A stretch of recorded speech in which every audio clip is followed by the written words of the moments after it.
Since the first flicker of firelight danced against cave walls, humanity has never been alone. We shared our world with monsters, spirits, and divine beasts.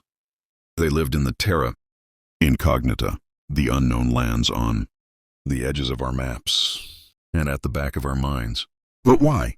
Why does every culture, separated by thousands of miles and vast oceans, dream up the same claws, wings, and scales? Today, we are stepping beyond the veil, from the fire-breathing terrors of the West to the shape-shifting spirits of the East. We are exploring the legends that defined our ancestors and continue to haunt our dreams. If there is one creature that reigns supreme in the human psyche, it is the dragon. But the dragon is a master of disguise, changing its form to fit the fears and hopes of the people who tell its story. In the Western tradition, the dragon is the ultimate antagonist. Think of the Germanic Fafnir or the dragon slain by St. George. These are heavy reptilian beasts with leathery wings, often guarding a hoard of gold. To the medieval mind, the dragon represented greed, sin, and the raw, destructive power of nature that had to be conquered by the hero's sword. Travel east and the dragon transforms. In China and Japan, the dragon, or long, is a divine being. It has the body of a snake, the scales of a carp, and the antlers of a stag. These creatures don't hoard gold. They hoard wisdom. They are the masters of water and weather, bringing the life-giving rain. To see a dragon was not a death sentence. It was an omen of supreme good fortune. How did two different worlds see the same creature so differently? Perhaps it's because the dragon is a chimera, blend of the predators our primate ancestors feared most, the snake, the big cat, and the bird of prey. Not all creatures were monsters to be feared. Some were the eternal guardians of the sacred. Take the Sphinx.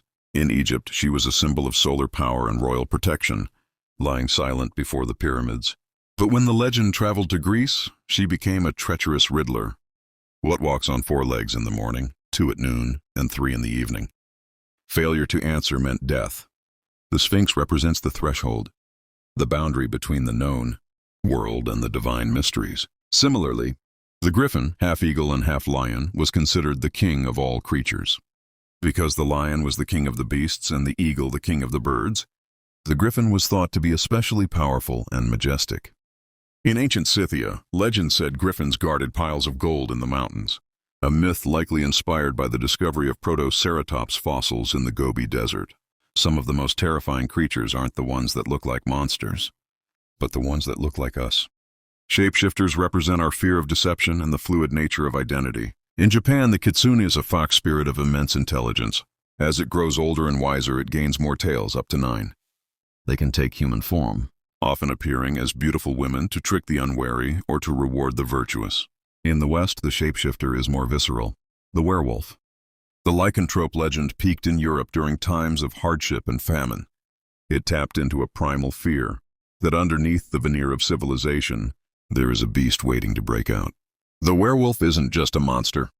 It's a metaphor for the loss of control and the animal within the human soul. If the land was dangerous, the ocean was a graveyard. For sailors, the kraken of Norse mythology was very real. Descriptions of a beast that could pull an entire galleon into the abyss were common. We now know these were likely sightings of the giant squid, but to a sailor in the 1700s, it was a demon of the deep. But the ocean's danger wasn't always violent.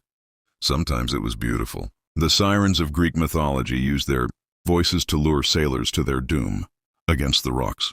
This reflects the dual nature of the sea, its irresistible beauty and its hidden, lethal power.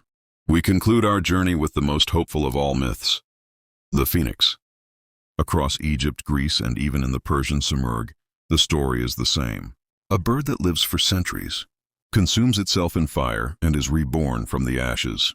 The phoenix is the only mythical creature that doesn't represent a fear, but a promise. It tells us that endings are just beginnings in disguise. It is the personification of resilience, the human ability to survive the fire and start again. We live in an age of science and satellites. We have mapped the oceans and scanned the stars. Yet these creatures haven't disappeared. They've just moved. They live in our movies, our books, and our video games. Mythical creatures are the vocabulary of the human heart. We created the dragon to explain our fear, the phoenix to explain our hope, and the sphinx to explain our curiosity.